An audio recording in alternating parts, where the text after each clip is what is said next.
Affirmative sentence पढ़ा था। अब इस पार्ट में हम लोग निगेटिव और इंट्रोगेटिव सेंटेंस के बारे में पढ़ेंगे। तो चलिए सबसे पहले हम लोग निगेटिव सेंटेंस के बारे में शुरू करते हैं। निगेटिव सेंटेंस,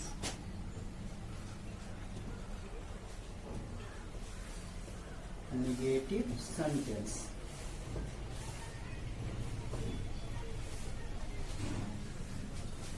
इसको हिंदी में नकारात्मक वाक्य भी कह सकते हैं। नकारात्मक वाक्य, नकारात्मक वाक्य। चलिए इसका रूल देखते हैं।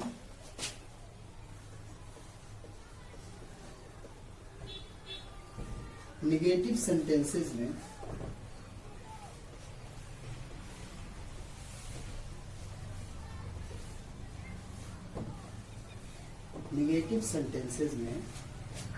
ही सी इट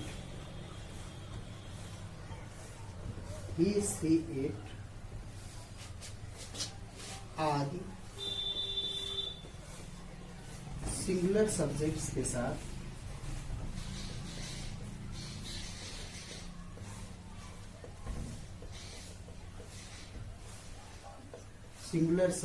के साथ डज नॉट तथा आई, यू, वी, दे आदि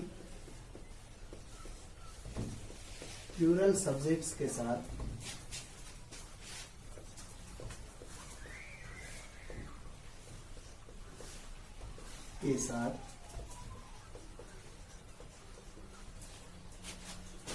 डू नॉट तथा वर्ब का फर्स्ट फॉर्म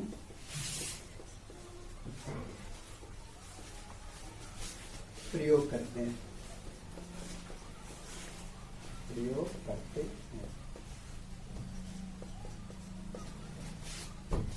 निगेटिव सेंटेंसेस में सिंगुलर सब्जेक्ट्स के साथ डज नॉट लगाते हैं और प्लूरल सब्जेक्ट्स के साथ डू नॉट लगाया जाता है और वर्ब का फर्स्ट फॉर्म।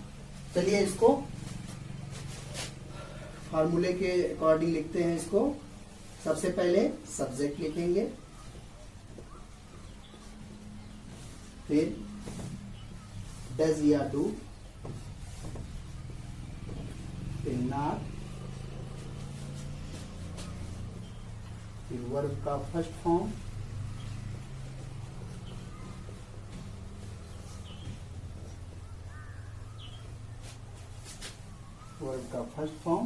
Plus object. आइए इसको एग्जाम्पल की सहायता से समझते हैं। जैसे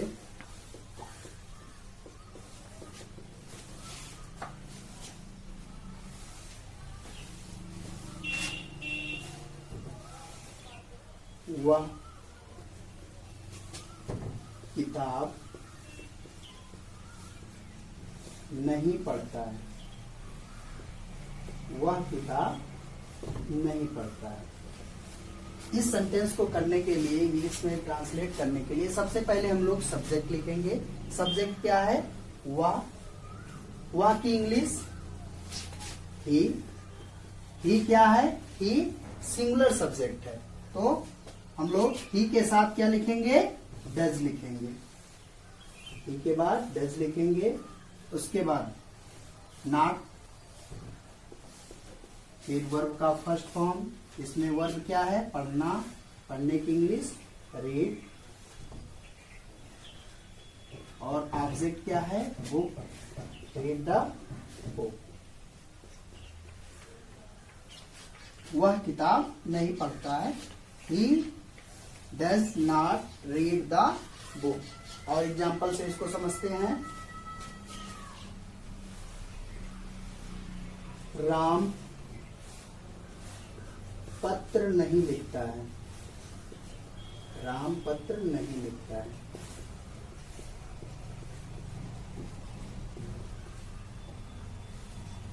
राम पत्र नहीं लिखता है। सबसे पहले सब्जेक्ट लिखेंगे राम। राम क्या है? सिंगुलर सब्जेक्ट है, तो सिंगुलर सब्जेक्ट के साथ किसका प्रयोग करते हैं? डज का प्रयोग करते हैं। तो हम लोग लिखेंगे राम डज, और फिर नॉट। यहाँ पे क्रिया या वर्ब लिखना है, लिखने की English write. Ram does not write a letter. Ram does not write a letter. Ram पत्र नहीं लिखता है। आइए अब नेक्स्ट एग्जांपल से इसको समझते हैं। तुम स्कूल नहीं जाते हो। तुम स्कूल नहीं जाते हो। इस एग्जाम्पल को करने के लिए सबसे पहले सब्जेक्ट लिखेंगे। सब्जेक्ट क्या है? तुम। तुम की इंग्लिश यू। उसके बाद में डज या डू लिखना है। सिंगुलर सब्जेक्ट्स के साथ डज लगाया जाता है और प्लूरल सब्जेक्ट के साथ डू लगाया जाता है। तो यहाँ पे तुम क्या है? तुम प्लूरल सब्जेक्ट है, तो क्या लगाया जाएगा? डू लगाया जाएगा। यू के बाद लिखेंगे डू, फिर नॉट। फिर वर्ब क्या है इसमें? जाना। जाने की इंग्लिश गो, और कहीं जाने के लिए प्रीपोजिशन टू लगाएंगे, to school. You do not go to school. तुम स्कूल नहीं जाते हो। नेक्स्ट एग्जाम्पल समझते हैं। वह नदी में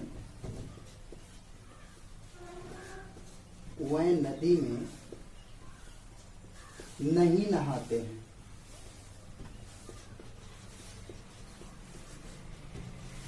वह नदी में नहीं नहाते हैं।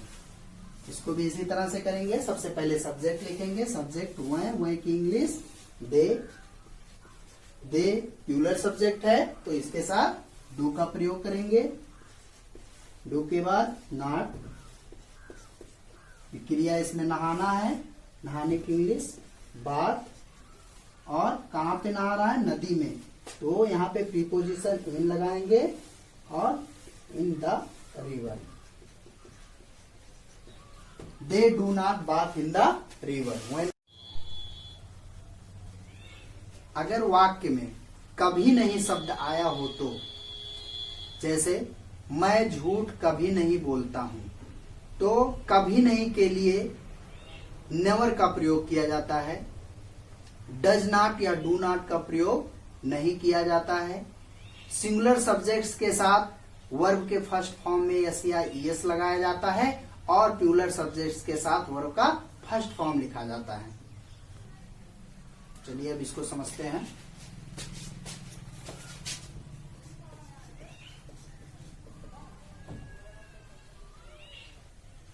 अगर वाक्य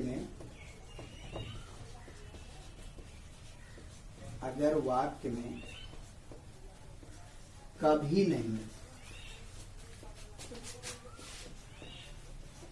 कभी नहीं शब्द आया हो तो,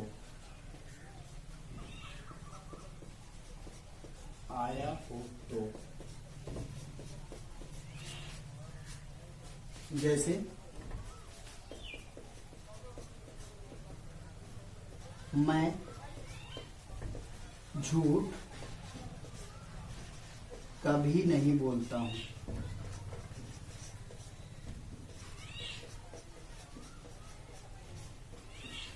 मैं झूठ कभी नहीं बोलता हूं। तो कभी नहीं के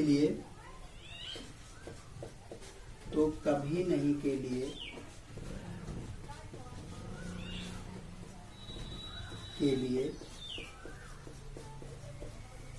नेवर का प्रयोग किया जाता है। नेवर का प्रयोग किया जाता है।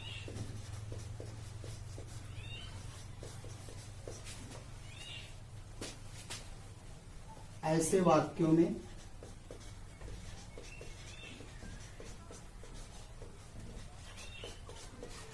ऐसे वाक्यों में डज नॉट या डू नॉट का प्रयोग नहीं होता।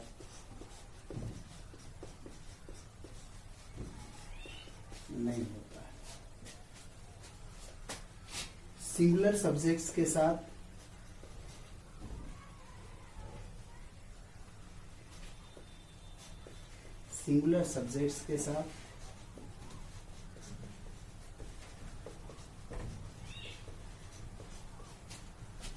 वर्ब के फर्स्ट फॉर्म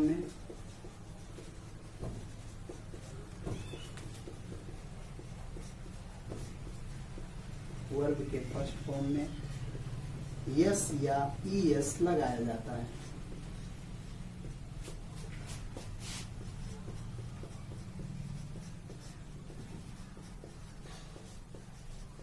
और प्लूरल सब्जेक्ट्स के साथ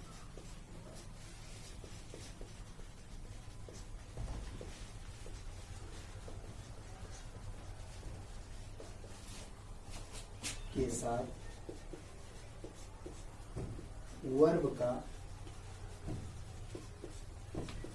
फर्स्ट फॉर्म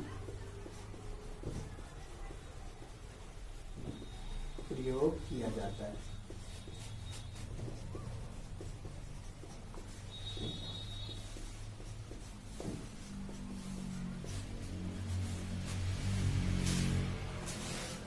अगर वाक्य में कभी नहीं शब्द आया हो तो, जैसे मैं झूठ कभी नहीं बोलता, तो कभी नहीं के लिए इसका प्रयोग किया जाएगा, नेवर का प्रयोग किया जाएगा। ऐसे वाक्यों में डज नॉट या डू नॉट का प्रयोग नहीं किया जाता है। ऐसे वाक्यों में सिंगुलर सब्जेक्ट्स के साथ वर्ब के फर्स्ट फॉर्म में यस या यस जोड़ देते हैं और प्लूरल सब्जेक्ट्स के साथ वर्ब का फर्स्ट फॉर्म लिखा जाता है। चलिए इसको एग्जाम्पल की सहायता से समझते हैं। जैसे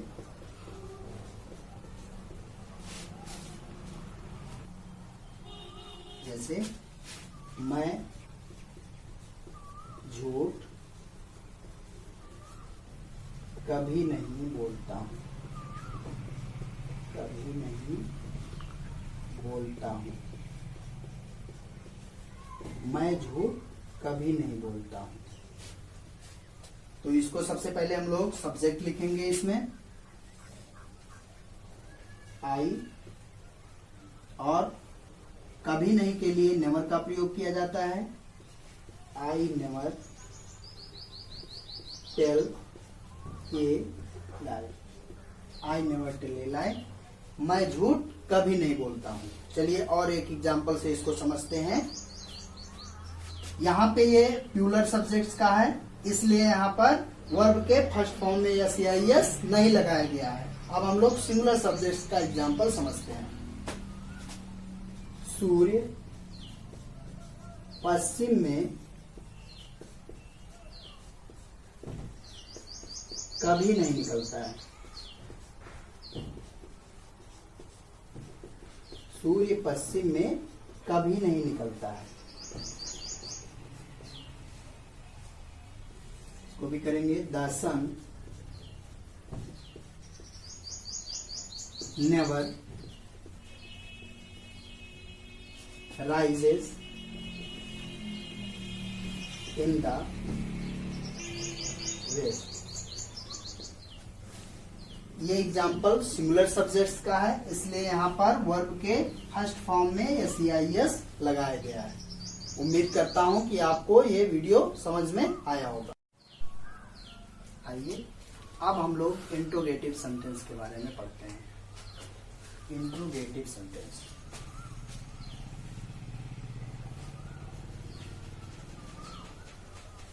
इंट्रोगेटिव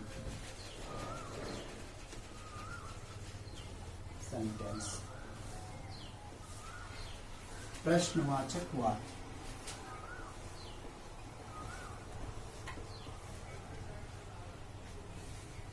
प्रश्नवाचक वाक्य।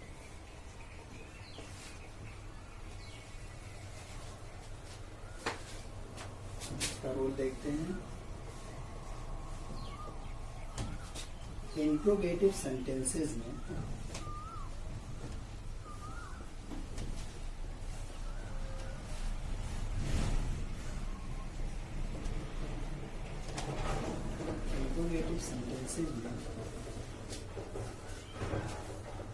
यदि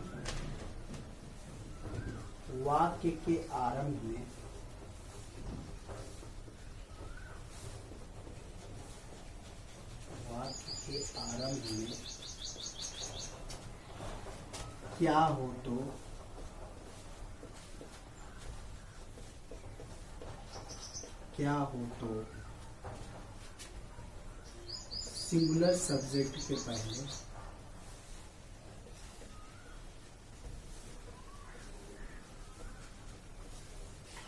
क्या हो तो सिंगुलर सब्जेक्ट के पहले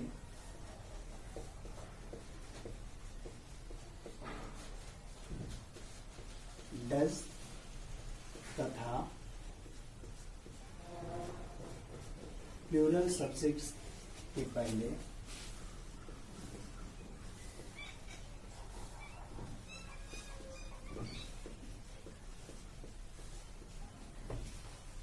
डू का प्रयोग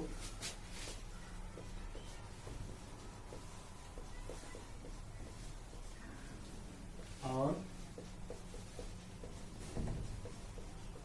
वर्ब का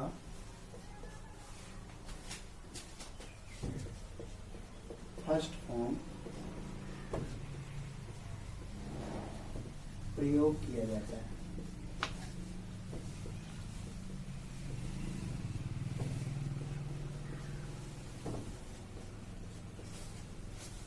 और वाक्य के अंत में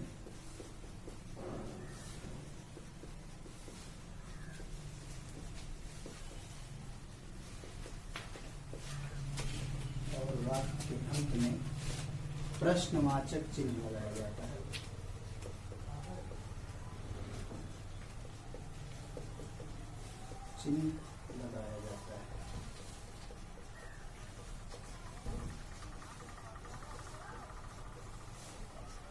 और वाक्य के अंत में प्रश्नवाचक चिन्ह लगाया जाता है।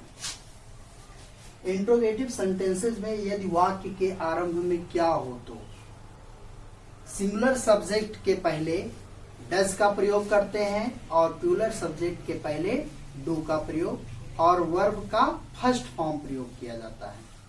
इंट्रोगेटिव सेंटेंस में वर्ब के फर्स्ट फॉर्म में यस या यस का प्रयोग नहीं किया जाता है। चलिए इसको एक फार्मूले के अकॉर्डिंग इसको समझते हैं। सबसे पहले सब्जेक्ट लिखा जाएगा, सबसे पहले डज या do plus subject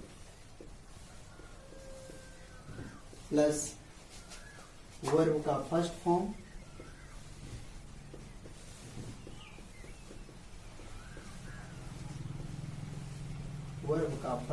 plus object, verb का फर्स्ट फॉर्म प्लस ऑब्जेक्ट। जैसे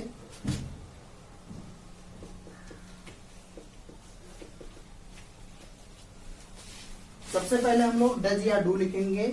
सिंगुलर सब्जेक्ट के पहले डज लगाया जाएगा और प्लूरल सब्जेक्ट के पहले डू लगाया जाएगा। फिर सब्जेक्ट लिखेंगे, उसके बाद वर्ब का फर्स्ट फॉर्म और फिर ऑब्जेक्ट लिखते हैं। चलिए इसको एग्जांपल की सहायता से समझते हैं। क्या रोहन पतंग उड़ाता है? क्या रोहन पतंग उड़ाता है?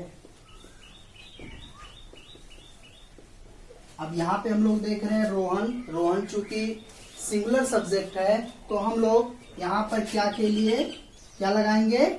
डज लगाएंगे। सबसे पहले डज लिखेंगे, फिर रोहन सब्जेक्ट है, फिर वर्ब जो है यहाँ पे क्रिया है उड़ाना, उड़ाने की इंग्लिश फ्लाई, और क्या उड़ा रहा है? ऑब्जेक्ट क्या है? Fly the kite. Does Rohan fly the kite? क्या रोहन पतंग उड़ाता है? चलिए और एग्जांपल से इसको समझते हैं।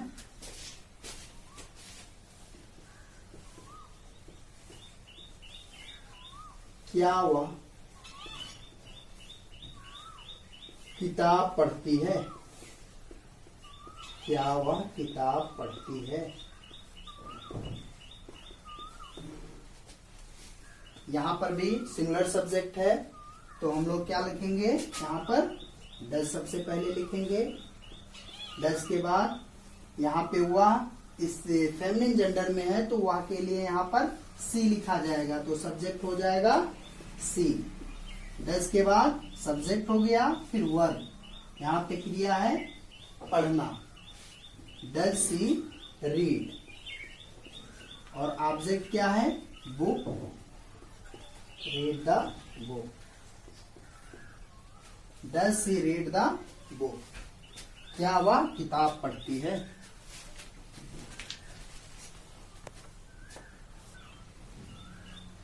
और एग्जाम्पल देखते हैं। क्या हम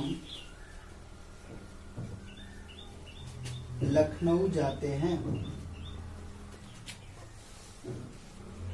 क्या हम लखनऊ जाते हैं? अब यहाँ पे सब्जेक्ट है हम क्या है? प्लूरल है, तो यहाँ पे किसका प्रयोग किया जाएगा? डू का प्रयोग किया जाएगा। तो सबसे पहले हम लोग लिखेंगे डू। डू के बाद सब्जेक्ट है हम की इंग्लिश वी, डू वी। अब आएंगे हम लोग वर्ब पे। वर्ब यहाँ पे जाना है, जाने की English go, do we go. और लखनऊ जा रहे हैं यानी कहीं जाने के लिए किसका प्रयोग करते हैं? प्रीपोजिशन टू का प्रयोग करते हैं, तो लिखेंगे to Lucknow. Do we go to Lucknow? क्या हम लखनऊ जाते हैं? आइए और एग्जाम्पल देखते हैं। क्या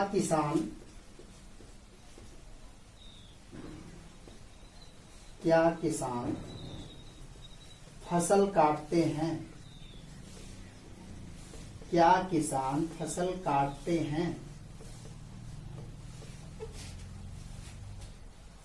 तो सबसे पहले हम लोग डू लिखेंगे, फिर सब्जेक्ट लिखेंगे farmers,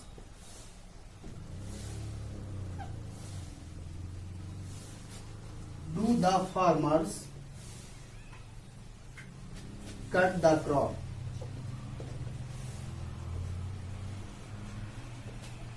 do the farmers cut the crop?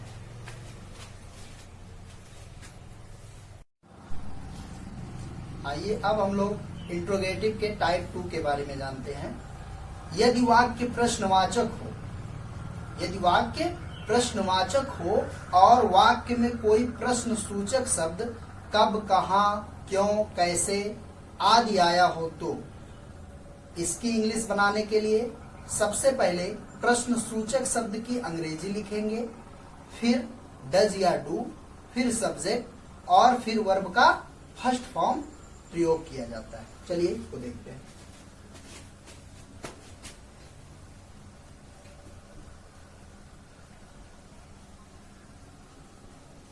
यदि वाक्य प्रश्नवाचक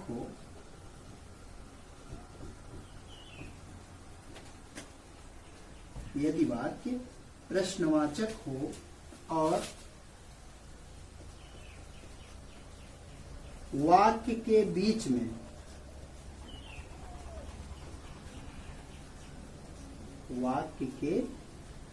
में कोई प्रश्न सूचक शब्द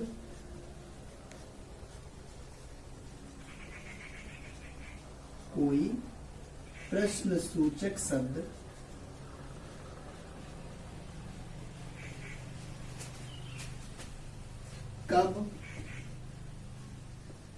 कहाँ, क्या, कैसे आदि आया हो, तो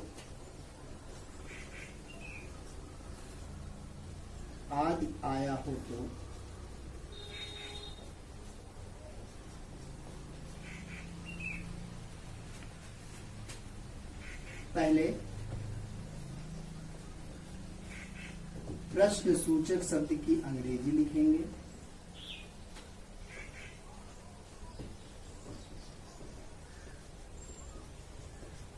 प्रश्न सूचक शब्द की अंग्रेजी लिखेंगे।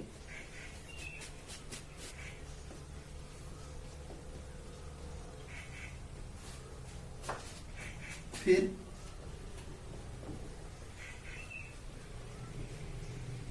डज या डू लिखेंगे।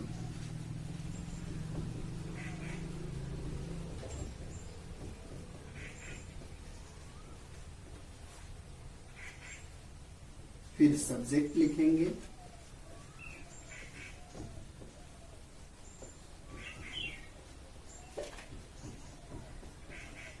फिर सब्जेक्ट लिखेंगे। उसके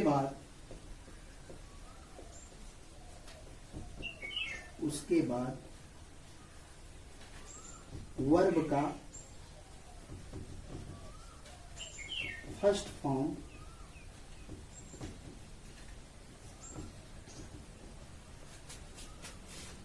लिखा जाएगा।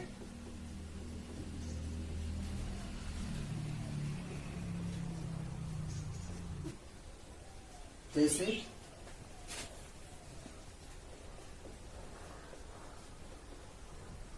वह कहाँ रहता है, वह कहाँ रहता है।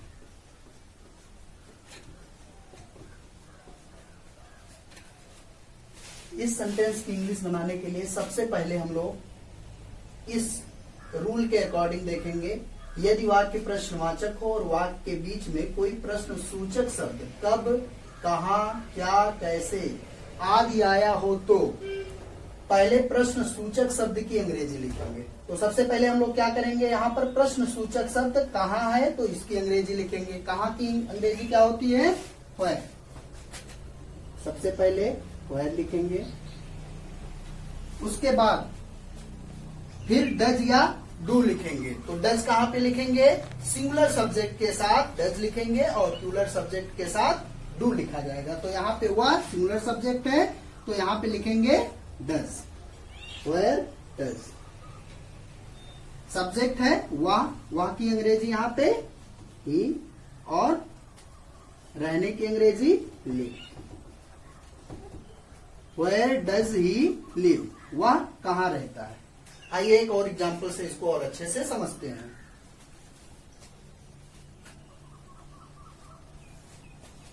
तुम कब पढ़ते हो, तुम कब पढ़ते हो।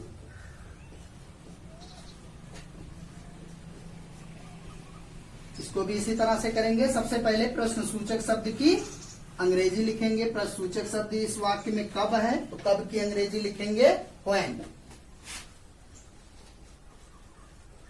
व्हेन के बाद सब्जेक्ट प्लूरल सब्जेक्ट का है तो इसके लिए किसका प्रयोग करेंगे, डू का प्रयोग करेंगे। तो व्हेन के बाद लिखेंगे डू।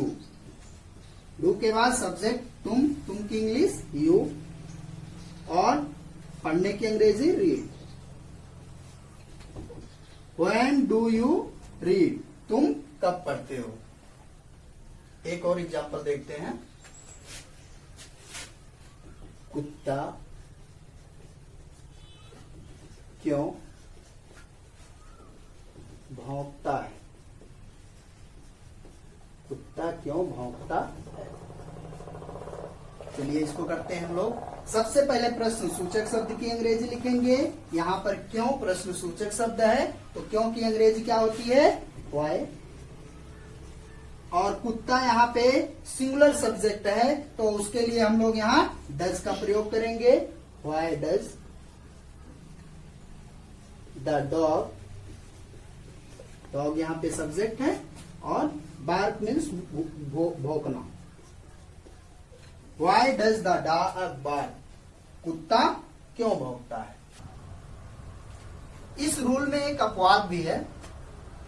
यदि प्रश्न सूचक शब्द हु या कौन बीच में आया हो तो हु के साथ डज या डू का प्रयोग नहीं किया जाता है। चलिए इसको समझते हैं।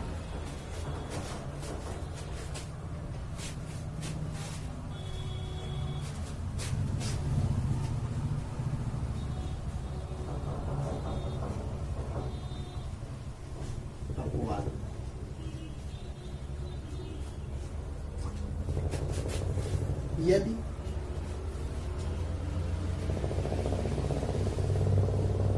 प्रश्न सूचक शब्द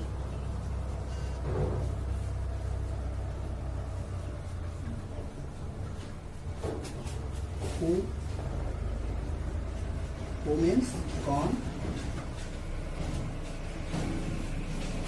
वाक्य के बीच में आया हो तो,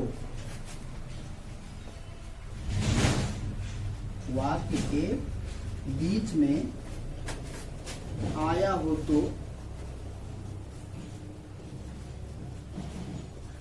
आया हो तो हु के साथ, हु के साथ डज या डू का प्रयोग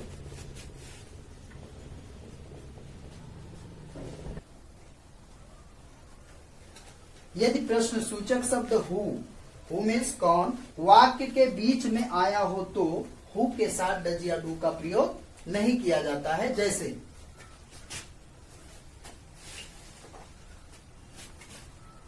जैसे उसे अंग्रेजी कौन पढ़ाता है, उसे अंग्रेजी कौन पढ़ाता है।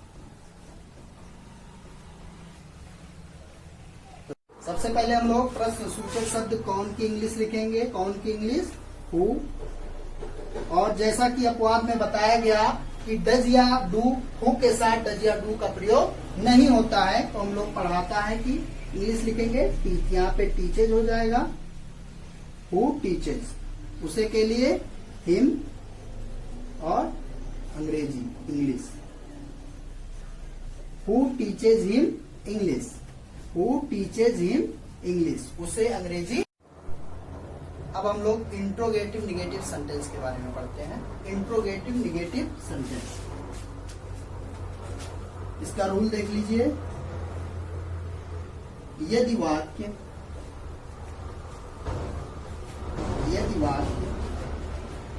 तथा निषेधात्मक दोनों हो तो,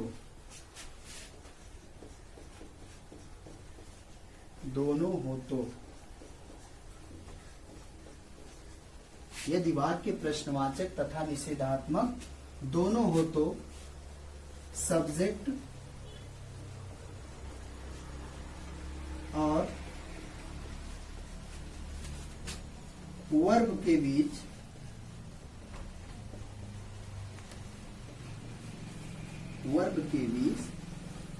नॉट लगाते हैं।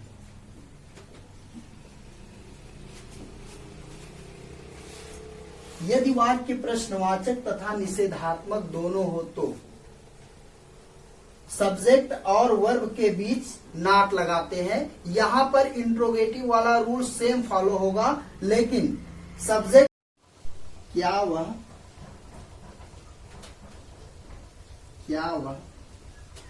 पत्र नहीं लिखता है, क्या वह पत्र नहीं लिखता है।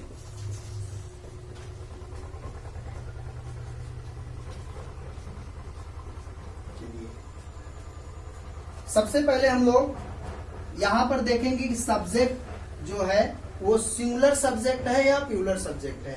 यदि सिंगुलर सब्जेक्ट होगा तो अगर क्या सबसे पहले आया है, आरंभ में आया है, तो सिंगुलर सब्जेक्ट के साथ डज लगाएंगे और प्लूरल सब्जेक्ट के साथ डू लगाते हैं। तो सबसे पहले हम लोग यहाँ पर देखेंगे सब्जेक्ट हुआ सिंगुलर सब्जेक्ट है, तो यहाँ पर डज लिखेंगे। क्या के लिए यहाँ पर डज लिखेंगे। उसके बाद में सब्जेक्ट वह के लिए ही, और फिर नॉट, फिर वर्ब लिखेंगे। वर्ब है यहाँ पर लिखना, लिखने की इंग्लिश राइट ए लेटर। जैसा कि एग्जाम्पल में आप लोग देख रहे हैं कि यहाँ पर नियम कह रहा है कि सब्जेक्ट और वर्ब के बीच में नॉट लगाते हैं। तो यहाँ पर does he not write the letters, he क्या है, सब्जेक्ट है, और राइट क्या है, यहाँ पर वर्ब है। इन दोनों के बीच में ही नॉट लगाया गया। नेक्स्ट एग्जांपल देखते हैं। क्या तुम फुटबॉल नहीं खेलते हो? क्या तुम फुटबॉल नहीं खेलते हो? सबसे पहले हम लोग यहाँ पर देखेंगे सब्जेक्ट सिंगुलर है या प्लूरल है। तो यहाँ पर जो सब्जेक्ट है तुम, ये प्लूरल सब्जेक्ट है, तो क्या किसका प्रयोग करेंगे, डू का प्रयोग करेंगे। डू के बाद हम लोग सब्जेक्ट लिखेंगे, सब्जेक्ट तुम है, तुम की अंग्रेजी यू, डू यू। फिर नहीं के लिए नॉट लिखेंगे। क्रिया इसमें खेलना है, खेलने की इंग्लिश प्ले, और क्या खेल रहे हैं, ऑब्जेक्ट क्या है यहाँ पर, football, the football. Do you not play the football? क्या तुम फुटबॉल नहीं खेलते हो? नेक्स्ट एग्जांपल देखते हैं। तुम अपना काम पूरा क्यों नहीं करते हो? तुम अपना काम पूरा क्यों नहीं करते हो? सबसे पहले इस सेंटेंस में हम लोग देख रहे हैं कि यहाँ पर प्रश्न सूचक शब्द क्यों आया है। हम लोगों ने प्रश्न सूचक शब्द वाले रूल में पढ़ा था कि यदि कोई प्रश्न सूचक शब्द कब, कहां, क्यों, कैसे बीच में आया हो तो सबसे पहले प्रश्न सूचक शब्द की इंग्लिश लिखते हैं, उसके बाद डज या डू लिखते हैं। तो यहाँ पर प्रश्न सूचक शब्द क्यों के लिए हम लोग क्यों की इंग्लिश वाई लिखेंगे सबसे पहले। अब यहाँ पर हम लोग सब्जेक्ट देखेंगे कि सब्जेक्ट जो है सिंगुलर सब्जेक्ट है या प्लूरल सब्जेक्ट है। तो यहाँ पर तुम क्या है, प्लूरल सब्जेक्ट है, तो यहाँ पर क्या लिखेंगे, डू लिखेंगे, वाई डू, और सब्जेक्ट तुम की इंग्लिश यू। कंप्लीट